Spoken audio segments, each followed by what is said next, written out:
do Pleno. Permítanme que empece polo principio. Poñamos 7 de agosto de 2015.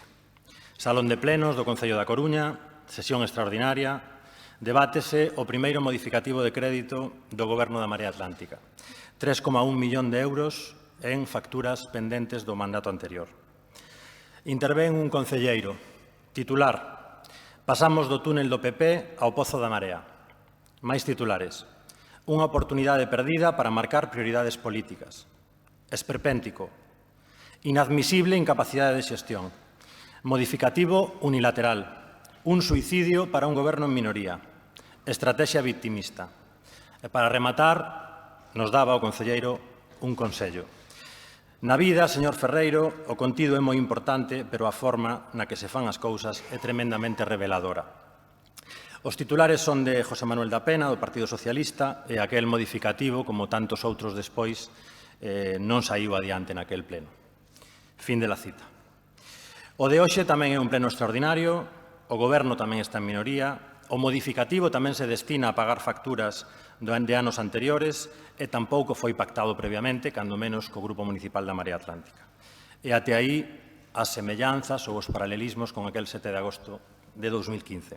Eu non me vou expresar nos termos nos que o fixo o señor da Pena en 2015, e os nosos votos tampouco se van a empregar do mesmo xeito. Entre outras moitas cousas, porque non somos todos iguais. Do modificativo que debatemos e que votaremos nun anaco nos preocupaba, como sabe o concelleiro de Facenda, que se dese por bo, implícitamente, un sobrecusto de case 1 millón de euros na renovación das cubertas de Riazor. É habitual, en obras desta complexidade, desta envergadura, hai antecedentes no Concello da Coruña, que se acaso poderemos comentar na seguinte quenda, é habitual que se produzan desviacións do orzamento orixinal e a normativa, de feito, así o prevé. Neste caso, concorren 3 singularidades que fan necesaria unha maior prudencia. A primeira é o importe, que, como xa indicou o interventor, é superior ao 10%. A segunda ten que ver coa determinación das responsabilidades deses presuntos sobrecustos, posto que a empresa adxudicataria da obra foino tamén da redacción do proxecto. E a terceira é que o prazo de execución da obra foi unha mellora presentada pola propia contratista no procedimento de licitación, non unha imposición do Goberno municipal. Poderíamos ter presentado unha emenda como a do Partido Popular, pedindo a retirada do punto, sería lexítimo, pero pensamos que sería máis construtivo facilitar a aprobación deste modificativo, enfatizando, na nosa emenda, a necesidade de esgotar todas as vías de estudo ao alcance do Goberno municipal, tanto internas dos diferentes servizos como externas, e engadindo, por tanto, maior seguridade para o Concello. Se a nosa emenda é aprobada, e confío en que sexa aprobada, votaremos a favor do punto 5. Por suposto, fiando con ese consello que nos daba o concelleiro do Partido Socialista hai 4 anos, tamén nos preocupa que este modificativo chegase até aquí sen diálogo previo, como, por certo, vai volver a acontecer co que o Consello Reitor do INCE aprobou onte de maneira preliminar. Porque se o diálogo é unha ferramenta política de primeira orde, como dicía o señor Lajetuñas na pasada sesión, cousa que comparto, haberá que poñelo en práctica.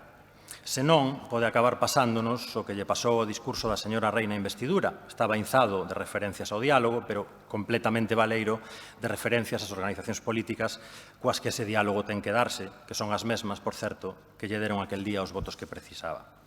O pasado 5 de xullo asinamos a Marea Atlántica e o Partido Socialista unha serie de acordos de execución inmediata. Non é un pacto de mandato, é un punto de partida, unha primeira proba de carga que teremos que avaliar en setembro, para un marco de cooperación no que se pode profundizar, que pode evolucionar ou que pode, como é evidente, fracasar. Aínda non se cumpriron os 100 primeiros días, tócanos ser indulxentes, pero estas primeiras semanas, señora Rei, xa demostran que hai unha certa marxe de mellora. Sirvan 2 datos. O 95% das comisións, tanto as ordinarias como as especiais, están sen constituir. E non podemos dicir, lamentablemente, que désemos un só paso cara ao cumprimento dos nosos acordos. Xa avanzou máis con Feijóo. Como creo que o noso pacto a Coruñesa é un bo pacto, e porque creo que aí fora agardan de nós bastante máis que o que vimos na investidura fallida da semana pasada no Congreso dos Deputados, procuremos facer os deberes. Por nós, dende logo, non vai quedar.